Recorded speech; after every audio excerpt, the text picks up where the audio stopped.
Әнбия сүресі. Рахман әрі аса рахымды Алланың атымен бастаймын. Адамдардың есеп беретін күні таяды.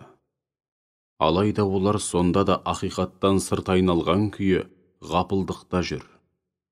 Оларға қай кезде болмасын, Раббыларынан жаңа тағылым, нұсқау яки ескерту келсе, оны мазаққа айналдырып, күле тыңдайды.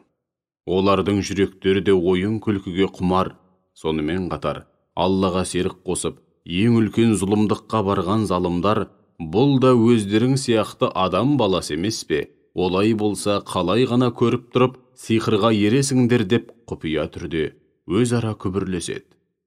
Ардақты Расулымыз, Раббым көк пен жерде айтылған сөздің бәрін біліп тұрады. Ол Самиғ, бәрін естуші.